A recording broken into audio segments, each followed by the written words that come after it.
Okay, so welcome to our channel, no? So, the House of Accounting, and our topic for today is partnership. Okay? So, ano bang definition ng partnership? Under Article 1767 of the New Civil Code of the Philippines, partnership is defined as an agreement in which two or more individuals commit to contribute money, property, or skills to a shared fund to distribute profit among themselves. Additionally, a partnership can be established by two or more individuals to practice a profession. Okay? So, yung partnership, no, ito yung type ng business na kung saan isa o dalawa or mahigit sa dalawa na individual ay nagko-contribute or nagko-contribute ng kanilang asset, mapanan cash man or cash, para mag-business. Tapos paghahatian nila yung profit or loss dun sa business itself. Okay? So ngayon, yung partnership, pwede yung dalawang individual plus isa pang individual, no? Okay, so dalawang individual para makabuo ng partnership. O kaya naman meron ng business, no, yung isang individual, isa na siyang sole proprietor, no? Tapos magdadagdag daw or magko-contribute yung isang individual para makabuo ng isa pang partnership. O kaya naman, dalawang sole prop, pagsasamahin yung kanilang business para makabuo ng partnership. O kaya naman, meron ng existing partnership, tapos magdadagdag or magko-contribute, mag-a-admit sila ng panibagong individual. Okay, so yan yung iba-ibang klase para mabuo ang isang partnership. Okay, ano bang elements, no? Ano bang essential elements ng isang partnership? Okay, dapat lahat ito ay present, no? Dapat nandun to sa isang partnership para masabi or para mabuo ang isang partnership. Number one is yung sinasabi natin, dapat mayroon siyang kontrata. Okay, mayroong kontrata na valid and lawful. Okay, so ibig sabihin hindi siya against crime, against moral. Okay, next, there must be a voluntary agreement to form a partnership. Okay, so dapat voluntary, hindi pinilit. Okay, next, there is a mutual agreement must exist to contribute money, property, or industry to a common fund. Okay, merong mutual agreement na mag-contribute ng pera, property, or service, yung industry, para isang common fund. And there must be an intention of dividing the profits between among the partners. Okay, so ibig sabihin, kapag kumita, paghahatian yung pera, pag nalugi, paghahatian din yung lugi. Okay? And it must be established for a lawful purpose and for the common benefits or interest of the partner. Okay? Pag isa na wala dyan, walang partnership. Okay? So, ano ang characteristic ng isang partnership? Okay? One is merong mutual contribution. Okay? No partnership can be formed without contribution of money, property, or industry to a common fund. So, ibig sabihin, dapat lahat is nagko-contribute. Mapapera, non-cash, property, o kaya naman service. Division of profit or losses. The partnership intention is to divide a business profit or losses. Ang intention is talagang paghahatian dapat yung kikitain o kaya naman pati yung kalugian. Co-ownership of contributed asset. All the asset contributed by the partner becomes the asset of the partnership by virtue of its separate juridical personality. All the partners become co-owners thereof. Okay? Ibig sabihin, no, lahat ng kinontribute na pera, property, or service is magiging separate asset ng partnership. Okay? Kasi si partnership, sa mata ng batas, is a tao. Okay? Is a legal or separate juridical personality. Okay? Tapos, lahat ng ari-arian na nasa partnership, lahat na na-contribute, yung common fund, is magiging co-owners lahat ng partners. Okay? Mutual agency, each partner is considered an agent of the partnership for the purpose of its business. Acts of a partner within his express or implied authority will bind the partnership. Acts of the partner outside the scope of the business operation will not bind the partnership unless explicitly authorized by the other partners. Okay, ang general rule dito, no, na lahat ng nasa partnership is a agent. So, ibig sabihin, pwede ka makipagkontrata kahit kanino sa kanila. Unless na lang, meron stipulation or merong outside the scope dun sa isang partner. For example, si partner A, hindi ka daw pwede makipag-usap sa kanya, kay partner B ka lang. Okay? Pero ang general rule, lahat sila is agent at pwede ka makipagkontrata. That will bind the partnership. Magiging legally liable si partnership. Next is yung limited life, no? Limited life meaning it is limited in the sense that it can be easily dissolved. Madali siyang mapalitan, no? Madaling masira, madaling palitan. Kasi merong limang instances na magte-terminate sa partnership contract. Okay? Number one is kapag nag-admit ng panibagong partner, mapapalitan yung kontrata. Kapag ka namatay ang isang partner, nag-retire ang isang partner, umalis, isa sa partner is naging incapacity, okay, and withdrawal of a partner will terminate the partnership contract. So, ibig sabihin, kaya siya limited life, isa man mangyari dun sa lima, is mapapalitan or mateterminate yung partnership itself. Okay? Next is yung unlimited liability. Unlimited liability in a sense na yung partnership asset, for example, yung partnership asset na na-contribute doon is nagkulang, no, para mabayaran lahat ng creditors. Okay? Yung partnership asset na kung saan kinontribute yun ng mga partners is nagkulang, pwedeng habulin ng mga creditors yung personal asset ng mga partners. Except na lang kapag yung partner is a limited partner. Okay? So, mamaya pag-usapan natin kung ano ba yung limited partner na yan, no? Then, income taxes, no? Partnership except general professional partnership as subject to a 25% tax rate based on the net taxable income. Okay? Kapag yung partnership is a general partnership na kung saan no, hindi naman sila nagpa-practice ng kanilang profession, 25% yung tax rate. Pero kapag partnership sila tapos nagpa-practice ng profession, example nito is yung mga accountant, no, yung mga audit firm. Okay, yung mga partners doon, yung mga managing partners doon, there are partners wherein they are practicing their profession. Okay, so iba ang tax rate nun. Then partners equity account, so each partner has a separate capital account and a withdrawal account that serve similar function in sole proprietorship accounting. So ibig sabihin, for example, tatlong partners, no, ang nandun sa partnership. May separate silang kanya-kanyang capital. A capital, B capital, C capital. Siyempre, may withdrawal account din, no? A withdrawal account, B withdrawal account, and C withdrawal account. Okay? So, ano-ano ang mga kinds ng partnership? Number one is yung according to object. Okay? So, ibig sabihin, object ng partnership. Okay? Kung ano yung kinontribute. Okay? So, may dalawang klase, no? Yung tinatawag na universal partnership tsaka particular partnership, no? Okay? So, yung universal partnership, mahati pa siya sa dalawa. Yung universal partnership of all present property and universal partnership of profits. Okay? So, anong ibig sabihin ng all present partners, present property? Partners contribute all properties they currently own to the partnership. Profit and losses generated from these properties are shared among partners. However, property acquired after the formation of the partnership is not included unless expressly agreed upon.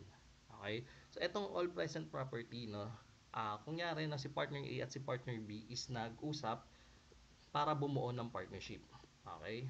Lahat ng existing property ni A at ni B upon the formation of the partnership is property ng partnership. Okay? So lahat ng present property ni A at ni B is present property ng partnership. Okay? So hindi kasama yung mga makukuha ni A at ni B after ng formation. Okay? Pero example, no, nagkaroon ng stipulation na pag-usapan nila na lahat ng property na makukuha nila after is isasama din sa partnership. Therefore, kasama 'yon. Okay? Ano naman yung universal partnership of profits? Partners pool only the income or profit from their properties while the actual ownership of this asset remains individual to each partner. In this arrangement, only the profits are shared among the partners. Ito naman universal partnership of profits, no? Uh, Upon the formation, for example, si A and B uli, nagtayo sila ng kanilang partnership na Lahat ng personal properties nila, lahat ng properties nila contributed ay sa kanila pa rin. Ang kino-contribute lang nila is yung income itself. Okay? So, ibig sabihin, yung personal properties nila na kinontribute nila is sa kanila pa rin. Pero yung profit na ma-generate from the properties is magiging profit ng partnership. Okay? So, yun yung universal partnership. Ano naman yung particular partnership, no? So, this partnership is formed for a specific purpose or project, no? It typically exists only until the completion of the specific undertaking for which it was formed. Example daw nito is yung mga construction partnership formed solely for the purpose of building a single structure would fall under this category. So, ito yung may mga specific purpose lang ng project. For example, yung gumagawa ng MRT, no? Yung gumagawa dito ng MRT, since ginagawa yung MRT, ah since ginagawa yung MRT, maghahanap sila ng contract ng ka-subcontract nila kasi hindi naman nila matatapos yan, no? So, in essence, no, since naghanap sila ng ka-subcontract, no, magkakaroon ng construction partnership na kung saan pag natapos yung construction ng MRT is madidissolve yung partnership itself. Okay? Next yung according to liability. According to liability, ibig sabihin upon the obligation sa kanilang mga creditors, no? Kapag general partnership, no? A general partnership in which the liability of all partners is unlimited. They can personally liable for the partnership debts and obligations. So, ibig sabihin, kapag ka nagkaroon ng liability, si partnership, na kung saan hindi na masustentuhan ng asset ng partnership, pwedeng habulin yung personal property ng mga partners. Okay? Ano naman yung limited? Yung limited naman is a partnership where the liability of one or more but not all partners is limited only up to the extent of their capital interest. Ibig sabihin, no, lahat lang ng kinontribute nila is hanggang dun lang yung kanilang liability. Hindi mo pwedeng habulin yung personal properties nila. Pero ang general rule, hindi ka pwedeng magtayo ng partnership na puro limited partners lahat. Okay? Hindi ka pwedeng magtayo ng partnership na puro limited partner lahat. Dapat at least one is general. Okay? So, pwedeng magtayo ng general lahat, pero hindi pwedeng magtayo ng limited lahat. Dapat at least one dun sa limited partner is a general. Okay? Next yung according to duration. Partnership with a fixed term and partnership at will.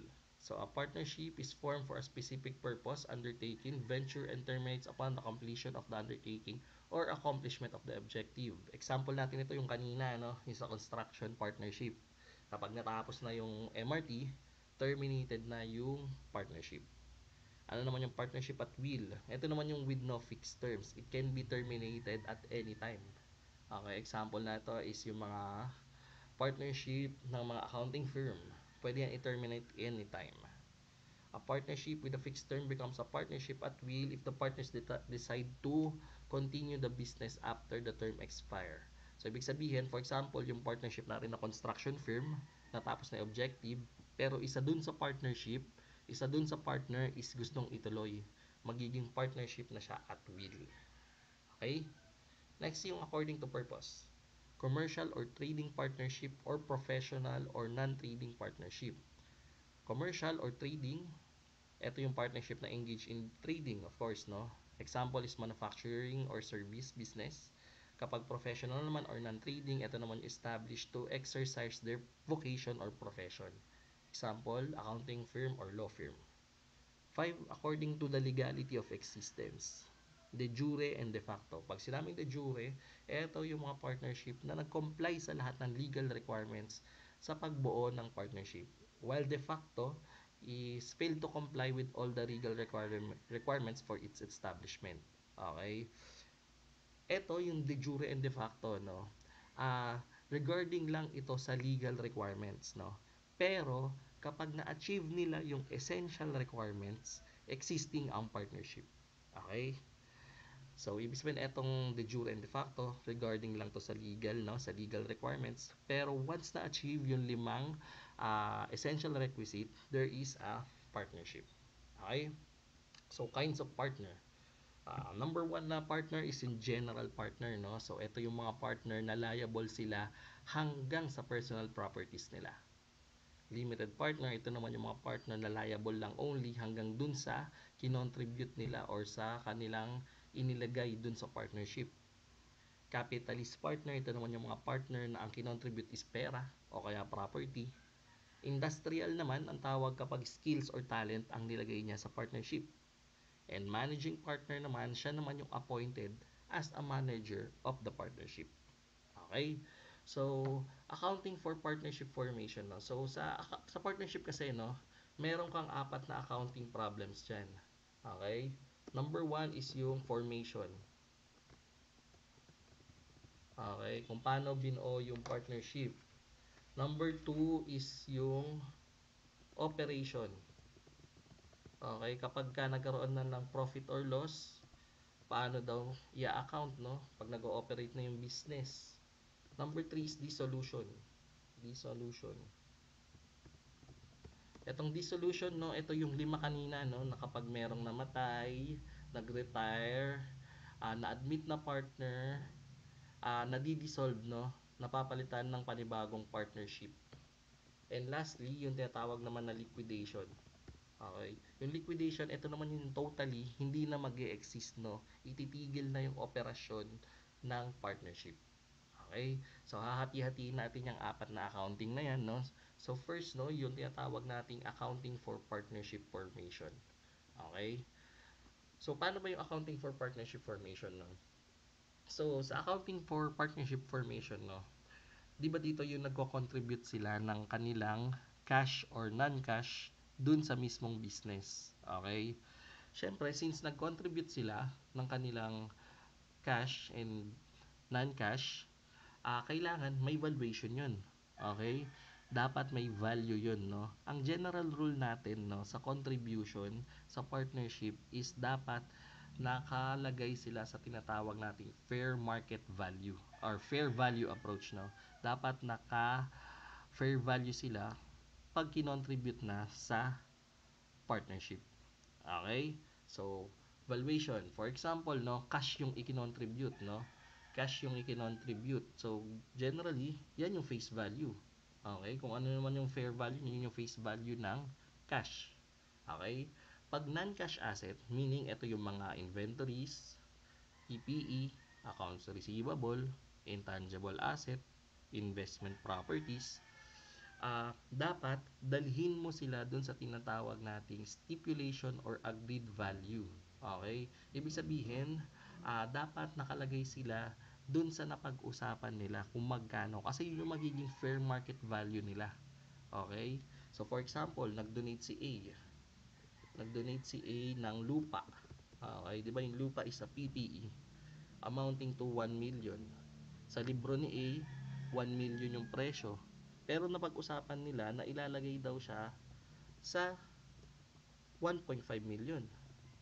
So, dapat, ang recording mo dyan is, kapag nabuo yung partnership, 1.5 million. Okay? Next is yung liabilities, no? For example, ang general rule natin sa liabilities talaga is fair market value nga. Pero, dapat, tandaan mo, dapat yung liabilities is assumed by the partnership. Once na hindi yan assumed by the partnership, ibig sabihin hindi dapat kasama sa kinontribute, no? Example natin dyan, yung dinonate na lupa. For example, yung dinonate na lupa ni A is merong mortgage. Nakasanla.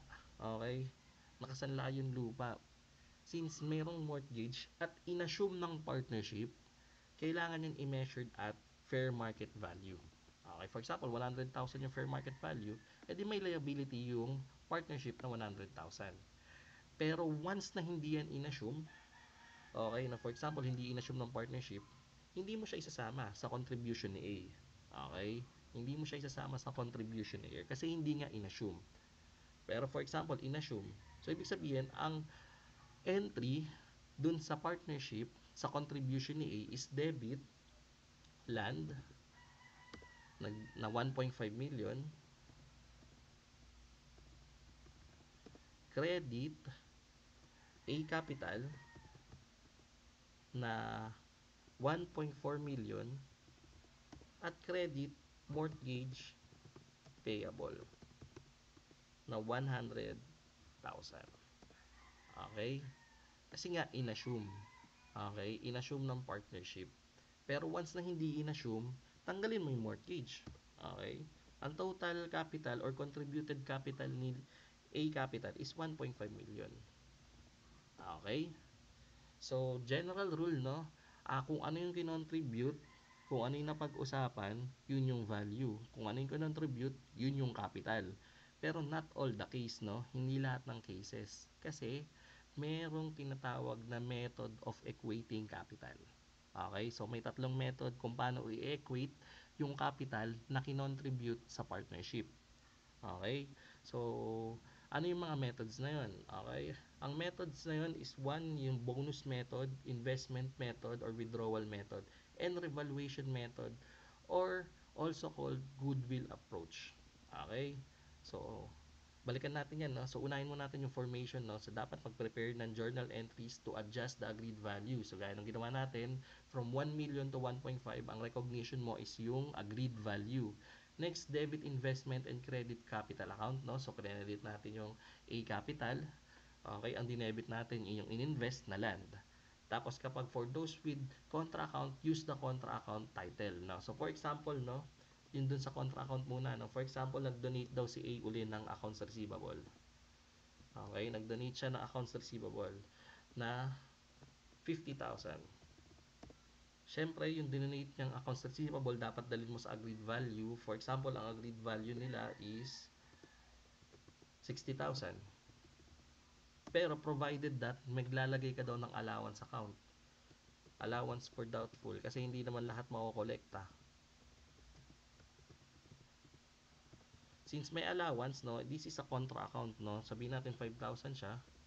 So dapat pati yung allowance i-recognize mo sa entry mo. Okay? So dapat ang entry mo diyan is debit accounts receivable, which is yung investment na 60,000. 60,000 yung agreed value. Credit allowance for doubtful account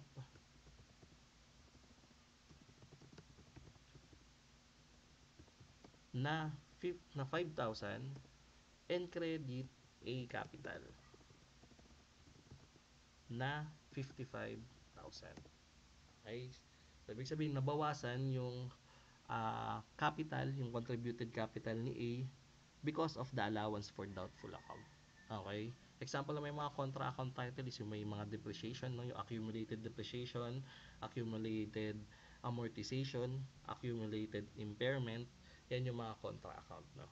Okay? So, punta na tayo sa method ng equating the capital, no? Kapag bonus method, no, ito yung general rule mo kasi pag bonus method, if the problem is silent, bonus method yung gagawin mo. Okay? Pag bonus method, lahat lang ng total net asset or net capital na kinontribute is i-divide mo lang among themselves, no? Okay? So, ibig sabihin, for example, ang total donated capital or ang total contributed capital ni A is 1 million. Okay? 1 million yung capital niya. Tas for example, 2 million kay B, 2 million ang capital nila, A and B. Okay? So, pero, once na nagkaroon ng proportionate, for example, ang proportionate daw nila is 30-70, okay, 30-70, kailangan mong dalhin dun sa kanilang originated or dun sa napag-usapan nilang partnership capital. So, yung total na 3 million, okay, ita-times mo by the rate itself. Okay? So, since si A is 30%, i-times mo sa 3 million. So, ang kanyang magiging capital is 900,000. Whereas, kay B, times mo yung 3 million sa 70%, ang kanyang magiging capital is 2.1 million. Okay? Anong mangyayari sa difference? Ang mangyayari sa difference is not a recognition of goodwill, but rather a bonus to the partners. Okay? So, ibig sabihin, since yung kay B, lumaki, okay? Yung kay A, lumiit, meron siyang bonus. Okay? May bonus siyang 100,000. Yun ang tinatawag nating bonus approach, no? So, pag in-entryhan mo yan, debit A capital, credit B capital. Okay, so A capital 100,000, credit B capital 100,000. Kasi nga nagkaroon ng bonus. Okay, kaya bonus approach. Ano naman yung sinasabi nating investment or withdrawal approach, no? Yung investment or withdrawal approach is merong ah may kakaroon ng tinatawag na investment or withdrawal, no? So, isa sa partner is magdadagdag or magwi-withdraw ng kanyang contributed capital. Tuwing kailan naman mag-i-invest? Kapag mas malaki yung agreed capital kesa sa adjusted capital, mag-i-invest. Pero kapag naman mas maliit yung agreed capital kesa sa adjusted capital, magwi-withdraw. Okay? Next is yung revaluation method or yung tinatawag nating full goodwill approach, no? Pag sinabi nating revaluation approach or full goodwill approach, ito naman yung nagre-recognize ka ng goodwill na tinatawag. Okay? So, para mas maintindihan, no, punta tayo sa problem solving. Okay? So, partnership problem number 1. Okay? Bormes and Canabang decided to form a partnership on October 1, 2023. Their statement of financial position on this date were, eto daw yung kanilang financial statement. Okay? They agreed the following. So, napag-usapan nila itong mga 1 to 6. The equipment of Bormes and Canabang is under-depreciated by 250,000 and over-depreciated by 525,000 respectively. The patent should provide an amortization amounting to 750,000. An allowance for doubtful account is to be set up amounting to 1,190,000 for Bormes and 787,500 for Canabang. Inventories of 87,500 and 61,250 are worthless in Bormes and Canabang books respectively. Notes payable must accrue interest. Annual interest is 12% for December 31, 2023. And the partnership agreement provide for a profit or loss of 55% to 45%. Okay? Question is, what is the initial capital of Bormes and Canabang upon formation of the partnership? Question number 2, assuming the use of transfer of capital method, bonus method, how much Bormes agreed capital to bring the capital balances proportionate to their profit or loss? Then 3, assuming daw bonus method ulit, what will be Canabang's debit his capital account to bring the capital balances proportionate to their profit or loss? And assuming Bormes invest or withdraw cash, what Bormes will invest? Assuming Canabang will invest or withdraw, how much will Canabang invest? And 6 is, what is the total partnership capital under full goodwill approach? Is Bormes capital is 60%. Okay. Pag ganyan yung problem, no guys, ang una mong gagawin is dapat dalin mo siya dun sa tinatawag nating agreed capital. Okay? Pag ganyan yung problem, dalin mo siya dun sa agreed capital, no? So, paano dinadala sa agreed capital? Okay? So, ito daw yung kanilang financial statement, no? At the date, ito daw yung financial statement ng dalawa. Okay? So, kay Bormes and yung kay Canabang. Okay. Ngayon, ang assumption mo dyan sa statement of financial position nila is at book value. So, since at book value pa yan, ang first step mo is dalhin mo siya dun sa agreed capital. Okay, so agreed capital.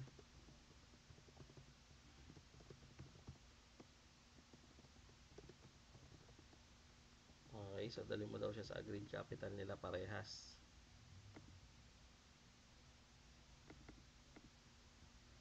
Okay. So, first na agreement nila is equipment of Bormes is under depreciated by 250,000. So, yung equipment daw ni Bormes is kulang, no? Kulang ng depreciation. Since kulang ng depreciation yan, kailangan mong dagdagan yung ibinawas mo. Okay? So, eto, yung 2626, bawasan mo ng 250,000. Okay? So, bakit ibinawas, no? Kasi tandaan mo, 'di ba, ang entry mo talaga diyan is equipment, tapos merong depreciation. 'Di ba kapag may depreciation, ibinabawas mo 'to. para makuha mo yung book value or carrying value. Okay, eh ang sabi daw, under depreciated. So kulang yung depreciation mo. Since kulang, idinagdagan mo. Eh ano bang effect ng depreciation?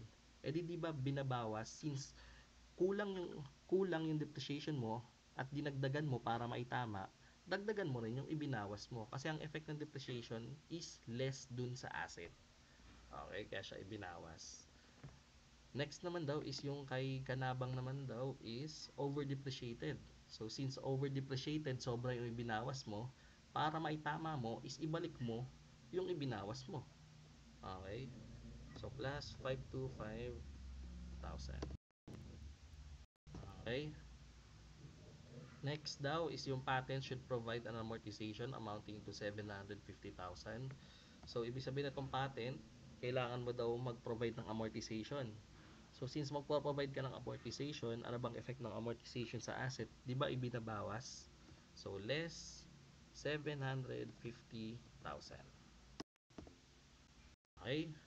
Next is number 3, yung allowance for doubtful account daw is to set up, no? 1190 kay Bormes and 787,500 kay Kanabang. Okay? Since may allowance for doubtful, no? So kailangan i-recognize mo 'yun. Okay? So ang effect ng allowance for doubtful account is deduction to accounts receivable. Okay? Kaya ibabawas mo yung 1,190,000 dun sa account receivable. Whereas din, ganun din kay Kanabang, bawas mo din daw yung 787,500. Okay? Next is merong inventory and 87,500 na worthless. So since worthless na yan, itanggalin mo na. 87,500. Magpo-provide ka na ng tinatawag dyan na impairment, no? Kailangan mo siya i-recognize dun sa mismo. Kailangan mo siya tanggalin dun sa merchandise inventories. 61,250. Next daw is yung notes payable. Kailangan mag-accrue ng interest. So, since nag-accrue ng interest, ibig sabihin, kailangan mag-provide ka ng tinatawag na interest payable, no? So, ang kanyang value is 2,500,000. Tapos, ang interest is 12%. Okay? Okay, so, times mo sa 12%, 300,000. Yung 300,000 na yan, yan yung interest sa buong taon. Eh kaso, December 31 daw, no? December 31 yung reporting, yung mismong pagbuo ng partnership. So, dapat, i-times mo to sa 3 buwan, kasi October, November, December, divided by 12, kasi nga annual. So, 75,000 lang yung i-accrue mong interest. So, kailangan mong dagdagan ng interest payable na 75,000. Okay? Then, the partnership daw ratio is 55 to 45. So, since wala na, no? Since wala na, yung mga balances, itong cash face value yan, sa agreed value nyo, di ba? Okay, sa accounts payable, ang general rule is the problem is silent, assumed by the partnership. Okay? So, makukuha mo ngayon ang total asset ni Bormes na bago is 10,811,000. Tas ang total asset din naman ni Kanabang is 13,288,750. So, para makuha mo yung bagong Bormes Capital, ibawas mo yung total asset dun sa mga liabilities assumed. So, bagong capital ni Bormes is 6,398,500 and yung kay Kanabang is 9,288,750. Okay? So, tally yung ating financial statements. Ngayon, ang question number 1, what is the initial capital of Bormes and Kanabang upon formation of the partnership? So, the answer is 6,398,000 for Bormes. Kasi ito yung initial, no? Ito yung initial. Okay. Tapos, yung kay Kanabang is 9,288,750. for number 1, answer is Bormes 6,398,500 and Kanabang 9,288,750. Okay? Next, number 2. Number 2, assuming daw there is a bonus method, no? How much Bormes agreed capital? Okay, kapag ka bonus method, no? So, kailangan i-total mo yung panibago nilang capital. Okay, kasi ito yung panibagong capital ng partnership. Okay. Since ipo-proportionate mo daw, dapat kunin mo yung profit or loss ratio nila. Okay? Ito, tandaan mo, no? Kapag hindi sinabi na i-proportionate, wag na wag mong ipo-proportionate yung partnership capital. Okay? Kasi ang general rule mo dyan is yun yung sagot natin sa number 1. Pero since the number 2, no, sinabi daw na kailangan mo daw i-proportionate to their profit or loss, edi kailangan i-proportionate mo. So, Bormes capital and Kanabang capital. Yung kay Bormes daw is 55%. So, times mo sa 55 yung mismong partnership capital. Whereas yung kay Kanabang, 45% yung kanya. So, times 0.45%. So, total of 15 million pa din. Okay, so question number 1, how much be the agreed capital, no? To bring the capital proportionate to profit or loss. So, kay Bormes, answer number 2 is 8,627,000. Okay. 8,627,987.50. Whereas yung kay Kanabang naman, ano daw yung i-debit mo? Okay, what amount will be debited to his capital to bring the capital balance proportionate to profit or loss? So, paano mo daw to dadalin sa profit or loss, no? Okay? So, ano dapat ang nakadebit sa kanya? Okay? So, ang i-debit mo sa kanya is etong agreed value minus etong C capital. Sa general, ito nga yung kinontribute niya. Okay? So, magkakaroon ka ng debit na magkakaroon ka ng debit na 7 million minus 860. Okay, so debit Kanabang capital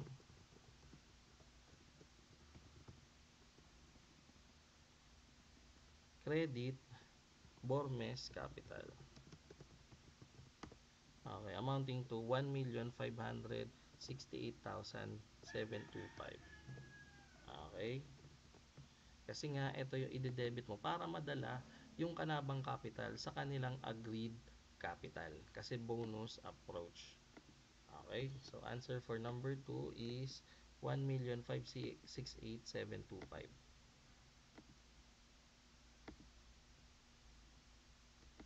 Number 3. Okay?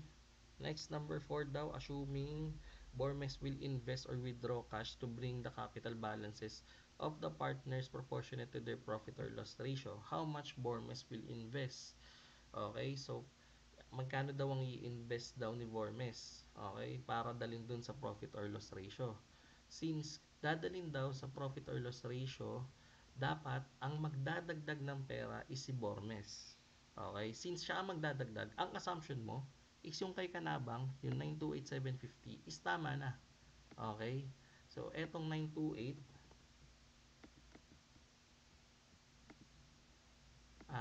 tama na yan, no? Kaso ito, capital pa lang ni Kanabang.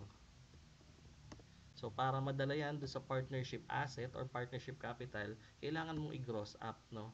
By 45%. So, total partnership capital is 20,641,6667. So, i-times mo to by 55% para makuha mo yung kay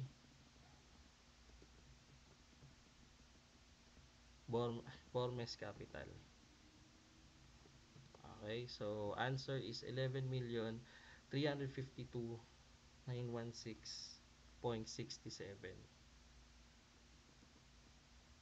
Okay? So magkano daw yung i-invest, no? Since ang kanyang natirang capital sa agreed capital is 6,398,500. Ito, no? So ito yung natira niya, ito yung agreed capital niya. Kailangan niya magdagdag, no? So 11 million minus 600. Kailangan niya pang mag-invest ng 4,954,416. So this is question number 4. Okay? Ay, question number next daw, assuming naman daw si Kanabang naman daw yung magi-invest. So since si Kanabang ang magi-invest, ang assumption mo is tama na yung kay Bormes. Okay? Okay, since tama na yan, i-divide mo ngayon dun sa kanyang contribution na profit or loss. Okay, so ito na yung panibagong partnership capital. Okay, so ilan yung kay Kanabang times 45. So yung kay Kanabang is 5235136.36. Ngayon, ang kanyang agreed capital is 9,288,000. So mas malaki yung agreed capital. Since mas malaki, kailangan mag-withdraw siya amounting to 4,053,613.64 withdraw. Okay, so answer for number 5, magwi-withdraw ng 4,053. Next, no, last number is partnership capital under full goodwill approach, no. Pag sinabing full goodwill approach, ibig sabihin walang mata-transfer na capital but rather magre-recognize ka ng goodwill. Okay? Since Bormes capital interest daw is 60%, ang assumption is yung kay Kanabang yung tama. Okay? So yung kay Kanabang, ito represent 40% of the partnership asset or the partnership capital itself. Okay, so since 40% yan, kailangan mo i-gross up divided with 0.4. So 23 million yung total ng partnership capital. Okay, kasi yung kay Bormes dyan is 60%. Okay, so ito yung kay Bormes capital. Pero ang question kasi is partnership capital. So answer is 23,221,875. Okay. Okay, sorry.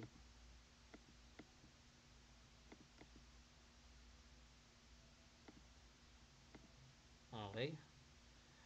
Pero kung tatanungin ka kung magkano yung goodwill dyan, yung goodwill dyan is itong na kay Bormes Capital, no?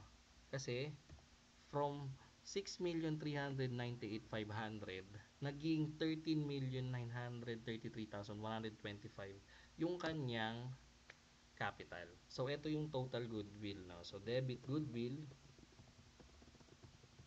credit B capital amounting to 7,534,625. Okay? Okay na. So hanggang doon na lang muna, no? Kung may question ka, lagay mo na lang dun sa comment section, no? Try nating sagutin, no? So salamat, no, sa pakikinig. Hanggang sa muli. Paalam.